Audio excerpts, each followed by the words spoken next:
student society would like to take my first 5 minutes to do some promotion. All right, so I hand over the stage to the student group.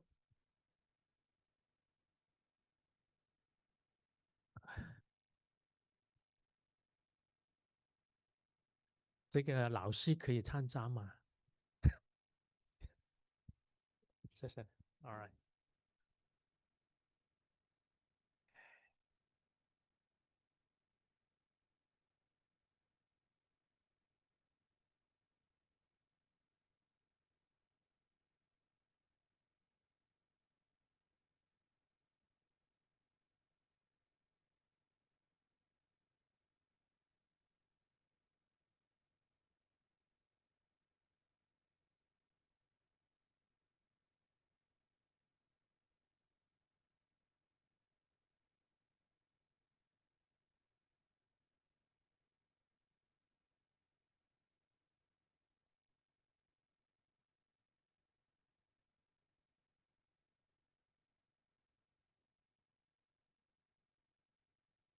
You know, I thought, you know, the name is called backfire. I'll just learn it hard fire. All right.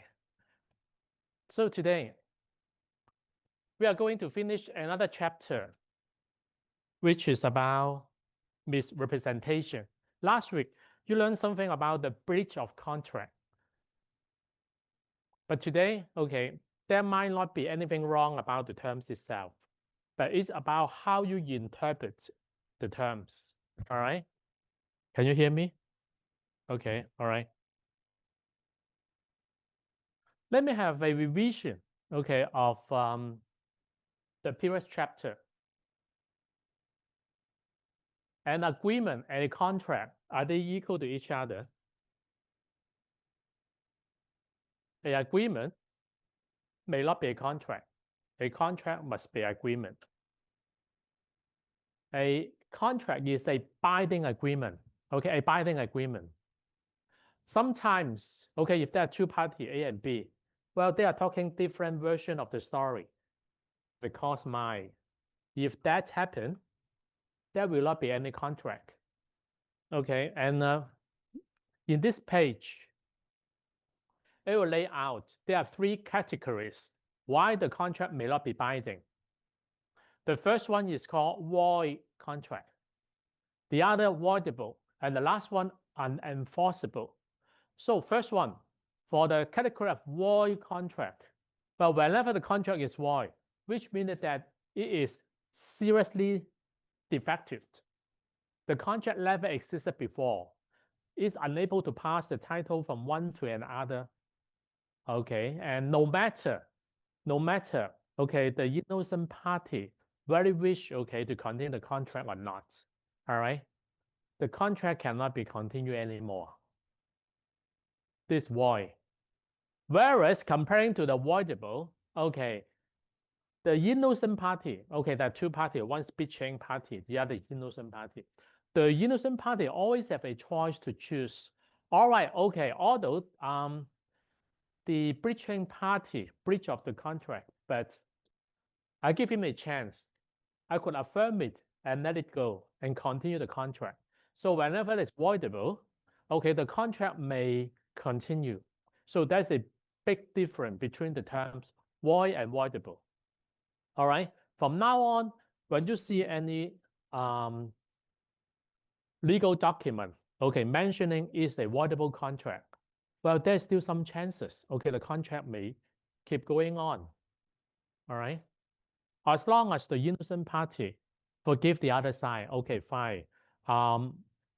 Day late, I give you another week, continue the contract, okay, and finish it. So voidable.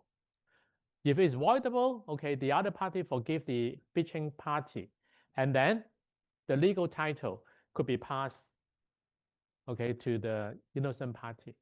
All right, so voidable. How about unenforceable? Okay, unenforceable here means that the contract is still a contract with 5 elements: offer, acceptance, consideration, okay, with proper capacity, proper intention. However, the contract will not be never enforced by the court. Say, for example, is against the public policy, okay, in Singapore, okay, common law country, in Hong Kong, common law regions. Now we are implementing against smoking policy. Well, if there is a contract, okay, for promotion of smoking, okay, in the community, well, one side pay a lump sum of money for the other, for the advertisement company. And the advertisement company, of course, are more than happy to take the business. So it seems 5 elements exist. However, this is an unenforceable contract in the region of Hong Kong and Singapore because it's against the smoking. All right. You watch a movie called Indecent Proposal. Did you? I'm not so sure. Okay, it's a very old movie. A billionaire, okay, pay huge amount of money, okay, to have a agreement, okay, with a woman, okay, to buy it, okay, one night stand. Well, okay, that's an indecent proposal. If the millionaire withdraws promise by paying the money, the woman cannot bring the case to court. It is an indecent proposal. All right, the court will not enforce it. So based on this category, although the 5 elements still there, but not, okay, but may not be valid. Okay, but may not be valid. Now, based on this 5 factor, vitiating factor, some of them are avoidable, some of them are only void. Some of them are void, some of them are only voidable. So in order to remember them easily, so you just need to focus on the mistake and the illegality for these 2, which are void. The rest of them are avoidable. Mistake. There are 2 different, okay, identity. They do not talking to the same subject. And the contract can never be formed. All right. It's a mistake of identity, mistake of the object. No matter unilateral mistake or bilateral mistake, it doesn't matter. It's still a mistake. All right. Under that circumstances, it's always void. Always void. Regarding illegality, as you can see from the terms, law is to enforce legal things. If it itself is illegal, how can it be enforced? All right. So just remember these 2. The other 3 are avoidable. Okay. Among the other 3 factors, misrepresentation, duress, and unjust influence, only the first one will be tested in the exam. So I highlight in red. Okay, the other 4, just for your knowledge, okay, a brief understand. Okay, there's some other 4 factors may bring the contract might not be valid, but only the first one will be tested in the exam. Okay, now, starting from this page 5, all right, and the previous 4 pages are just warm up the appetizer. And starting from page 5, which is the main dish. Okay, now, misrepresentation. Let's read the definition together. All right, everything, we need to have a common mindset based on the definition. If you don't have a definition, you have your own definition, whereas the other have other definition. There will be endless disputes. Okay, that's why we have to have a definition first. Misrep is a false statement. False statement, number 1 requirement of a material fact. Material, which is mean very important, not immaterial, not trivial, not minor, but important. Second factor, fact, which have to be a fact, not opinions. Opinion could be wrong, but fact is always true. Okay, so this is the 3rd requirement. Made by one party to another. before or at the time the contract is made. Of course, it have to be before or at the time, not after the formation of contract. All right. Still remember, the only case, the hotel, the customer only pay it at the counter, and then she read the exemption costs when she walked in the hotel room at the back of the door, which is too late. Okay, that's why all the terms have to be before or at the time of contract formation to be understood by the party. So before at the time the contract is made, which aim at inducing the other party to enter a contract. Inducing, which means that you have successfully to solicit, to induce, to convince, okay, to make you enter the contract. If you come to the contract, not because of my statement, but because of some other factor, because of your own advisor, your friend's opinions, or you do your own research, then they fill the last requirement. And that's why, the last requirement, successfully to induce the other to enter the contract, actually is the most popular examination topic. Because this one, okay, sometimes it's quite subjective. All right, how do I know you are being induced or not? All right, that's why you might need to use both subjective and objective tests together. And this is the most debatable area, the defendant always. Well, my client did not being induced. All right. So as long as you found one of the factor here, there's no misrep. All right. So 1, 2, 1, 2, 3, 4, 4 factor. Okay. If you forget about the definition, then at least you need to pay attention to this page, page 6. This page is a summary of all the 4 factors, step by step. All right. So if that is a misrep question, you have to count 1, 2, 3, 4, 5 demand, not 1 less. All right. A statement have to be a fact, not opinions. The statement have to be false. If the statement is true, there's no misrep. Just like the defamation, if someone says something against the other party, well, of course, the statement must be very negative against the reputation. But it's saying the fact.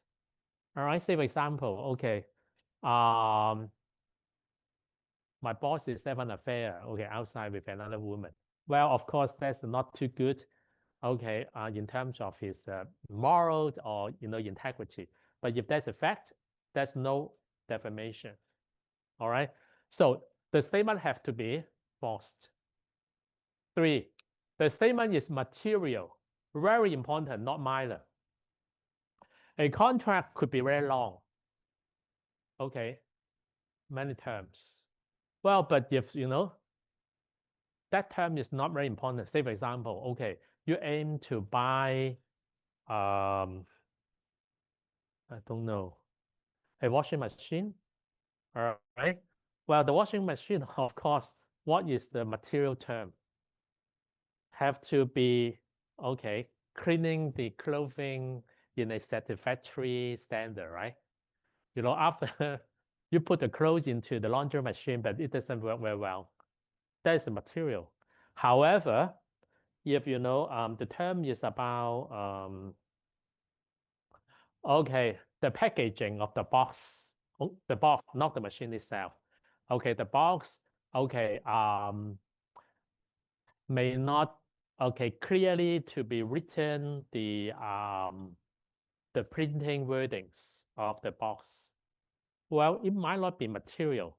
You can still check it out in the website, or there might be a guidance book inside. All right, so the wording on the box may not be material. Okay, just for example. The last one, as I mentioned before, you have to be successfully to induce a representative Now Yi represent T with the passive voice, all right? The one to receive the message. Still remember, okay, the active and the passive role player. Miss represent Paul, if the one to make the statement. Miss represent T, the one who receive the statement. Offer all, the one to make an offer. Offeree, the one who received the offer. All right.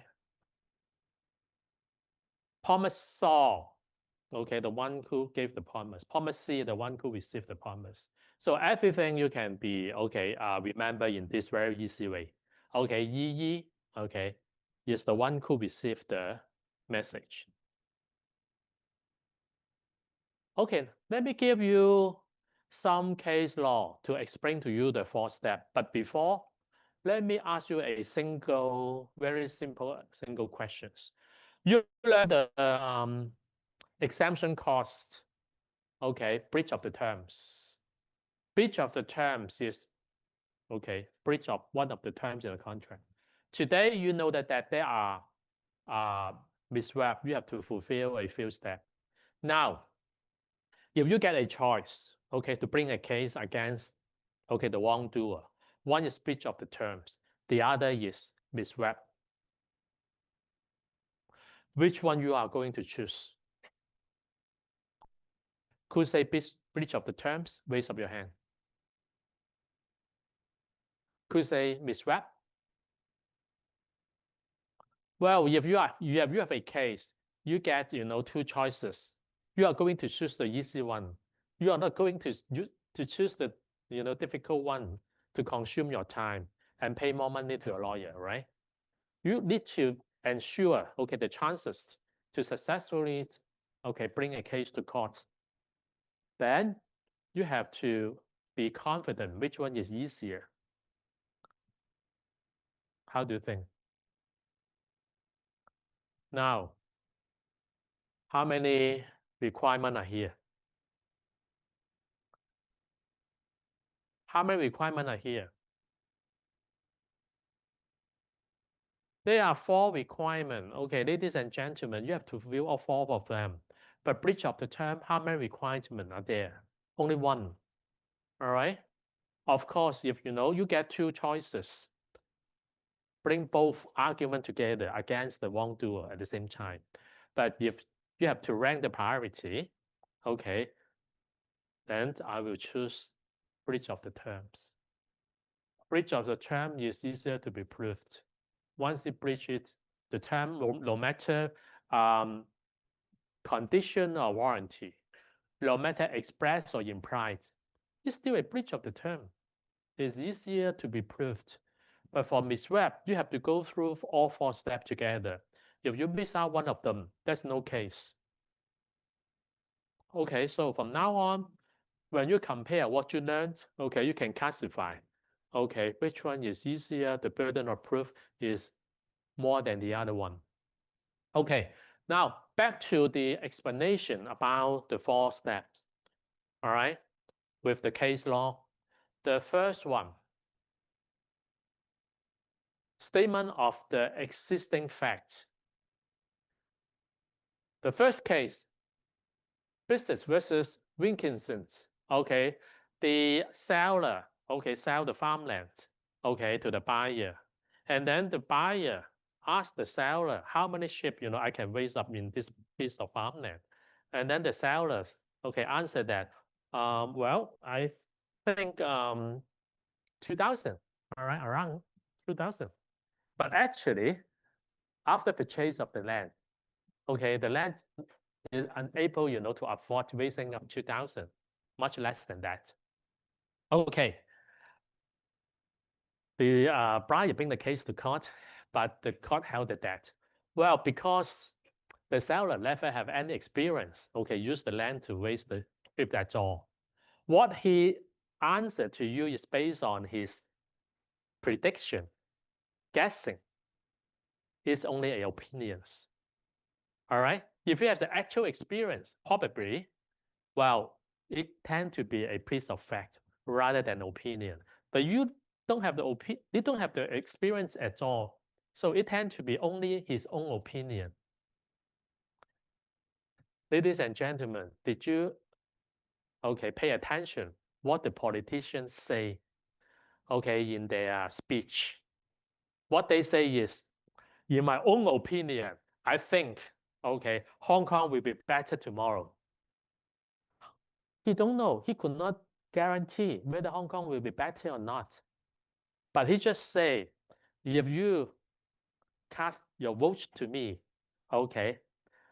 I have confidence that Hong Kong will be better tomorrow. It's only a piece of opinion.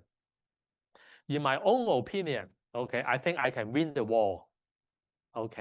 So he asked for the support in the legislature.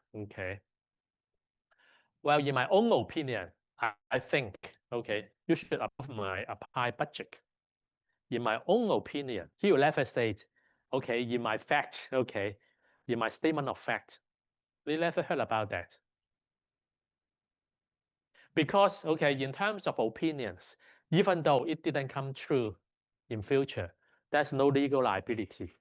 There's no misrep. You even cannot pass the first step yet. All right? That's why opinion, is a very good defense for misrep. The second case, Gory Goat Limited versus Star Plate Development Limited.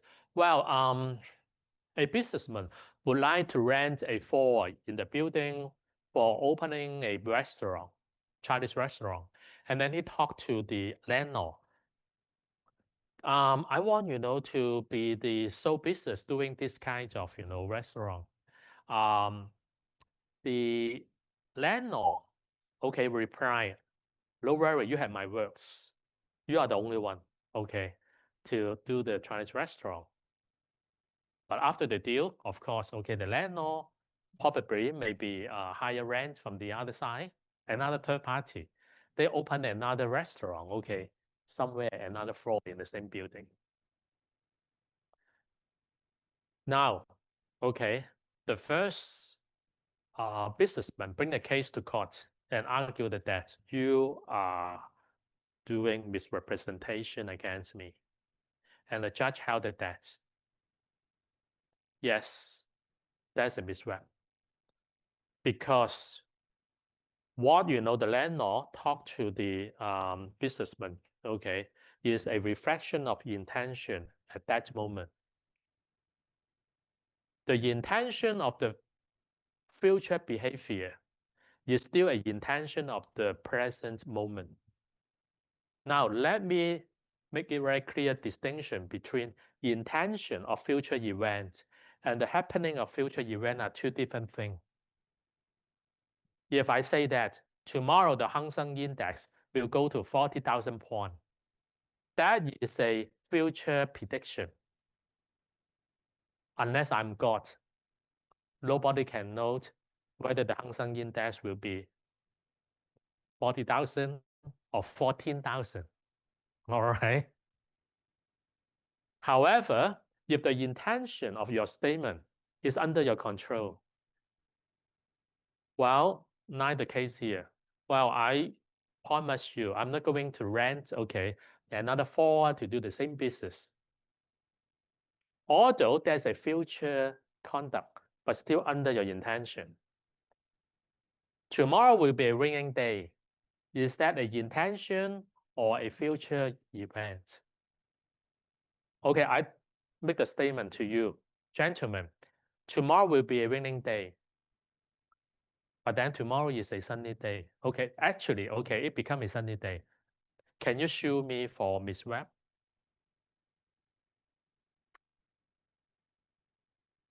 How many say yes? Okay, good. I'm not being sued. How many say no? Yeah, of course. There's a pure future event, pure future happening. All right? But if I change the statement in this way, well, I will sell you, my house because I'm not going to rent the house, to anyone because you are a handsome guy. I only promise to send you, but okay, next month, then I sold the house to another one. Is it a future? Is it intention of future conduct, or a future event? Could say intention of future happening. Yeah. Okay. Is this under your control at that moment? Okay. And it may not happen. Okay, but it's still okay your own intention. So remember, intention and future conduct are two different things. All right. Okay, second step, false statement. Well, boys and girls, how about the statement if half true and half false?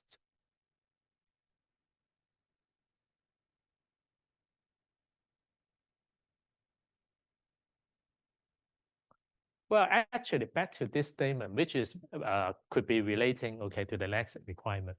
If a boy talk to a girl, okay, I love you in the rest of my life, all right? You have my words. But after 5 years, he changed his heart. Okay, do you think the man, okay, make a misstep? Probably, okay. He have the intent. Probably, yes, okay. Probably, yes. He had get the intention. Okay, he's saying something which may not be happening tomorrow. But however, for this one, half true, half false, is that true or false? It always, okay, when saying something, the black and white color mixed together is still relatively dark. Okay, it's still false statement. For this case, Dimot, all right, he wants to know whether the farm can bring in the rent. Well, yes, at that present moment. But then at the end of the month, okay, all the tenants were moving out. Half true, half false, still false. Okay. Black color mixed up with white color, then it be still relatively dark. All right. Half true, half false, still false. How about if a statement which is true today? It's true today when I make the statement. All right. Say for example, okay, you are having a salary of 20,000 per month, but you did not update your statement in 1 year. Your salary has increased to 30,000 per month. After 1 year, your failure to update the statement, could it be a false statement? Based on the case law, yes, it's a false statement. It's a false statement because based on the American case, a doctor was selling his practice and quoted price to the buyer. But at that time is correct. But after some time, the price has been changed already. He failed to update, the new price to the buyer, and is regarded as a false statement. Well, just like okay, in the Hong Kong public housing application, you have to fill up a form. What is your income? Okay, your income might be eligible to be considered at that moment, but then you have to have a long waiting period, maybe for several years. And then after several years' time, you have to declare again how is your income. Well, your income actually increased, but you didn't update it. And then you use the old statement's figure. Well, my income remains unchanged. Now, if that statement go to the government and being found out, that could be a false statement. And then actually that is a criminal offense. All right. And I think that is a very good example. Failure to update a statement is still a false statement. A true statement today doesn't mean a always true statement in future. All right, so second requirement. Okay, the third requirement, it have to be a material fact. Material. Green Park Property Limited. This case is happening in the United Kingdom. Well, we are talking about the house in the United Kingdom. When you buy the house, usually there will be a little garden in front and a yacht, bread yacht. All right. I remember when I was staying in the UK, the backyard is really big. Okay, that could be have 2 apple trees, and then the bicycle rack, okay, can for I think 12 bicycle, okay, to be parked over there, and then there's still a large piece of green, okay, and the student, my classmate, always lay down, okay, on the green glass backyard in the summertime. It's a huge one, okay. And my neighbor always come to the backyard to steal my apple. All right. The old lady, 80 years old. All right. I just close my eyes. Because the taste is not good at all. Anyway, for this case, when they buy the house, the sales, okay, the seller did not say, well, they assumed that, okay, there should be a backyard, okay, to be attached with the house. And because of this reason, he bought the house. If there's no yard, I'm not going to buy it. Okay, but the seller, okay, did not disclose this material fact to the other side. Actually, the house is only a house. There's no yards. And that is a very material fact you need to disclose. All right. And in Hong Kong, you cannot imagine there's a yard. If there's a small garden, even there's a bakery, okay, you are so lucky, all right, to have that. Not mention about, the Tom Fong, all right. But anyway, this is the UK case law. You have to understand, the culture of, the UK. So backyard is so common. And the last one, the representee has been induced in the contract. Representee, this case, Li Wai Ming is an investor. He buy the forest and trust the manager and put the lump sum of money. Okay, around, I remember, is 30,000 Hong Kong dollar for investment. But of course, all the money has been gone. Okay. And she bring the case against, okay, the company because she find out later on the manager have no license to do trading. You have to apply for the license from relative authority. Okay, if you do the accountant, you have to be the member of the okay, Hong Kong ICPA, right? And the manager do not have the license to do trading. However, the judge held that there's no misrep. Because at that time, when you put the money to him, he did not say anything about whether he had license or not. But now your offense, okay, you say because of he didn't have the license and involved in the trading, which is not about the misrep, which is about something else. You can say, okay, the breach of, not according to the professional body's requirement, but it's not a misrep. Okay, so the investor rely on a wrong accusation, okay, against, okay, the wrongdoer. He, okay, Li Wai Ming actually relies on his maybe experience, okay, maybe some other factor, maybe the company, the brand, but not whether he has license or not, because you never know about that. Okay, that's why his loss of money, not because of he say that I have a license. He never say that. Okay. Now let me introduce, okay, the misreps. There are 3 times. One is called fraudulent, which is the, okay, most serious one, which is not only civil wrong, but a criminal act as well. It can go to jail.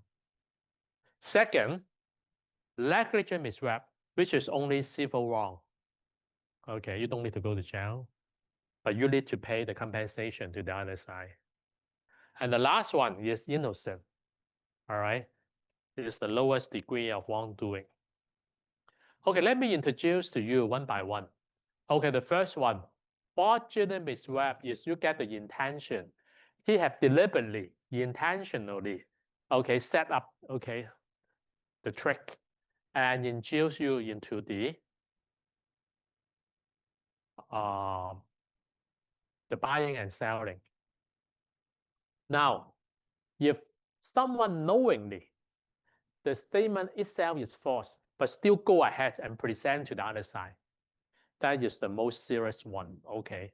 Fraudulent statement. Just like KK Yuan, all right? The phone, okay, scam. All of them are fraudulent misrep, definitely. All right? Well, there's a call from Gong On, okay? Misrep, all right? The burden of proof is on the plaintiff. You have to prove that the statement is knowingly to be made against you. You get a high burden of proof because the consequence will be huge, all right? It's a criminal offense. That's why the plaintiff has the burden of proof. Okay, the case law here. Subjective test to prove the statement is made with the intention to deceive. You see, subjective test is difficult to fulfill the burden of proof, but still, okay, you have to pass this hurdle in order to prove the other side has the intention, okay, to deceive you. The case, Smith, New Court Security. Defendant persuades the plaintiff to buy some share and say that, well, there are a lot of interested bidders. Well, in the tender, he said that, well, there's a lot of people competing, okay, to get project. Actually, the fact is, he's the only one. There's no other competitor. And the court held that, yeah, that is a fraudulent misrep. Okay, you get the intention and gave a false statement. Okay, wrongly say that there are some other interested bidder. Okay.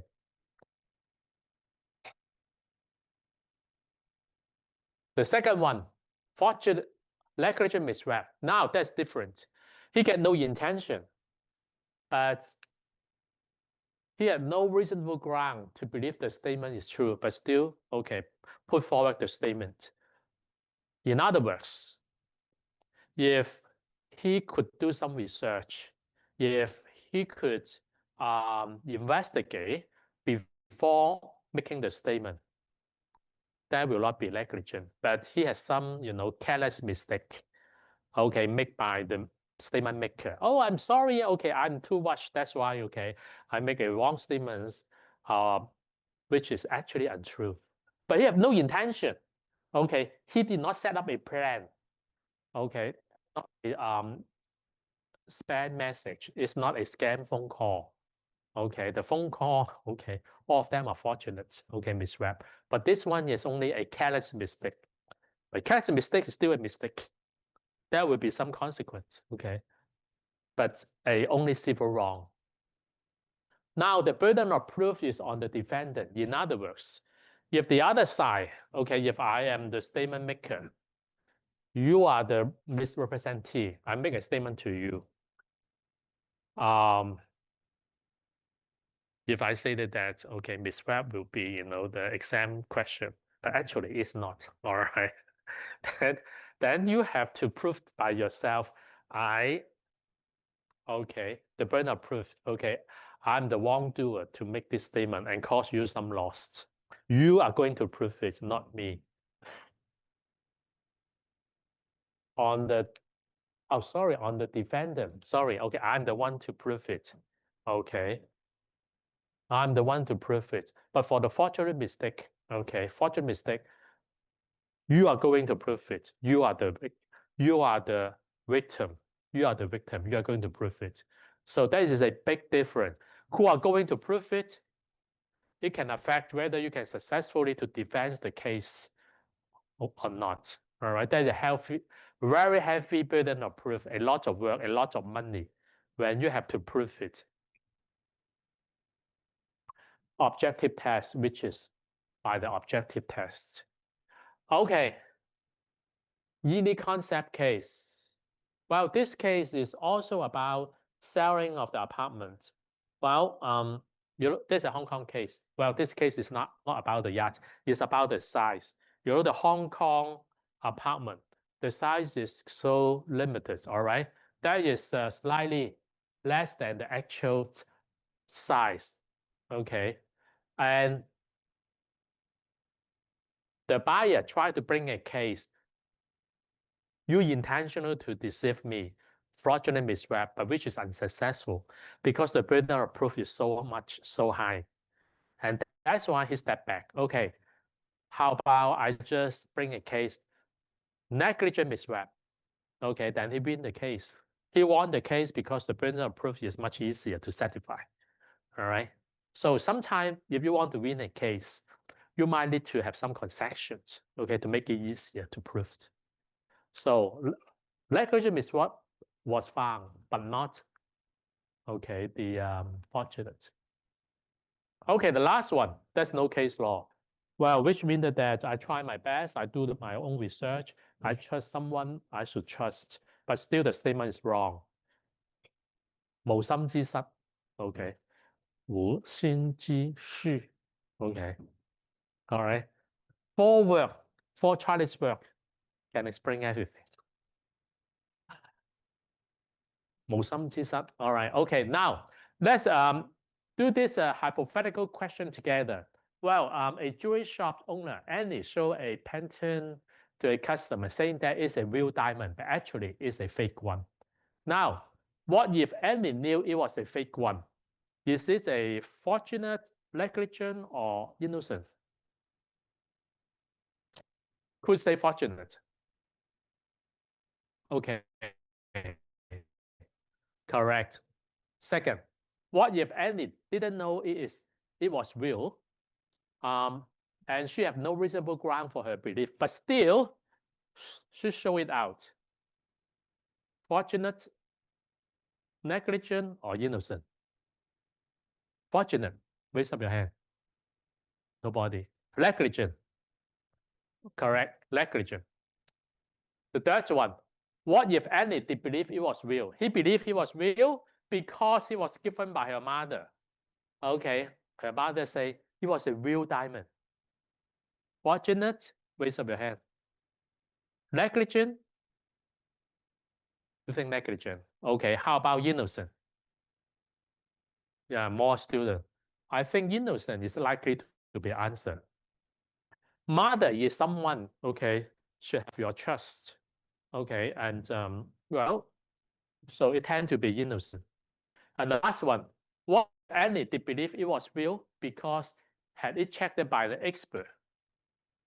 Fortunate, negligent, and innocent. Definitely. Okay, he already tried his best. Annie tried her best. It's an innocent misrep. Okay, now, if you can prove it, that's a wrongdoing. You have two remedies. Either rescission. Rescission is, okay, two parties go back to the original position, but sometimes the goods is no longer exists, all right, or it's impossible to return. At that time, you can have the damages, have the money, okay, as a compensation. So based on these three, the compensation has slightly different. Can you tell me what is the difference based on one keywords in these three types? Okay, now you can see that fortunate misrep, you can get both compensation. Rescission and damages together, use the term and. All right, negligent misrep the same. Rescission and damages and. However, innocent, you can only get one of them, rescission or damages. All right, so as you can see the consequence, which one is more serious than the other side? Well, there is a real case. Okay, a husband pay a man, okay, try to impregnate her wife for 72 times. But actually, okay, the man himself is impotent as well. all right, and he bring a case to sue the man. You misread me, all right, and that's a real case. Okay, the rest of them will not be tested. I just quickly go through it. As I mentioned that if two parties have wrong identity to the object, no matter mutual mistake or unilateral mistake, it's still a mistake. Under that circumstances, there will not be contract. Why?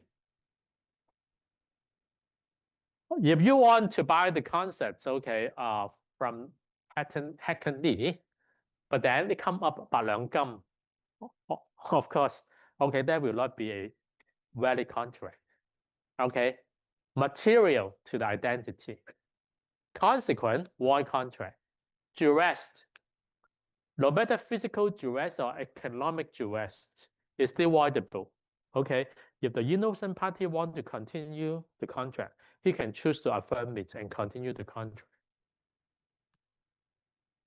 Unjust inference is based on two persons.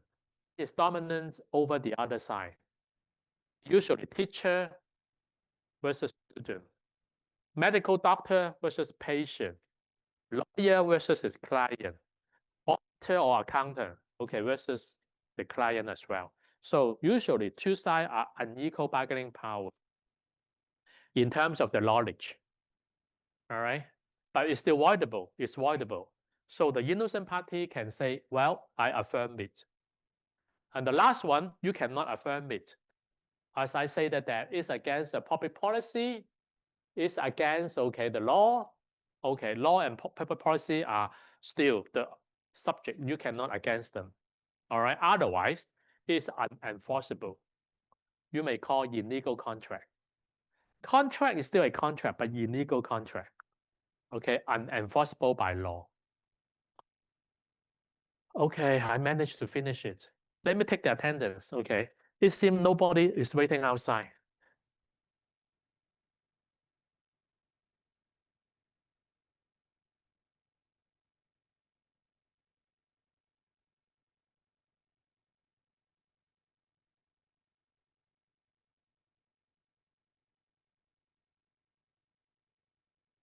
Well, if I put the mic in this way and keep speaking to the whole class, is that clear for you? Okay, that's good. So I need not to hold it for the whole hours. All right, okay, Friday. Time passed quickly. It's week 6. Have a good weekend. See you. Bye-bye. Okay. So is there a sample question exam or sample answer for the midterm test? All right, okay. A student asked me a question. You might have the same concern. Is there a sample question for the midterm test? Okay, there's a lot of past paper in the library website. You can go to the library and check it out. Regarding the sample answer, you have to ask your tutor. Some tutor may generously to give you some guidelines. All right, because we have only 1 hour for lecture. I don't have enough time. Ask your tutor. He's going to help you. All right. All the past paper and your tutorial seminar question are the example of the midterm test question. They are very similar. Very similar. All right. How we answer the case? Is this just like mention it or we paraphrase the case content? Okay. Another question is how to answer, the question. Do you need to paraphrase the case? No. Okay, in the midterm test or exam, you just need to state the legal principle. Legal principle is the key. You don't need to mention about the background. Don't waste your time about, the background. I know, the case law, but you have to spell, the case name clearly. But you get, 2 magic cheating paper. Okay, put your case name into the cheating sheet. Just mention the first line. No need the following background information. All right, and the student asked what is the legal principle. Okay, let me show you. Okay, what's the legal principle? Say, for example, okay, are you sure? No student outside, right? Okay. There's no, I don't know why there's no. Okay, let me show you what's legal principle.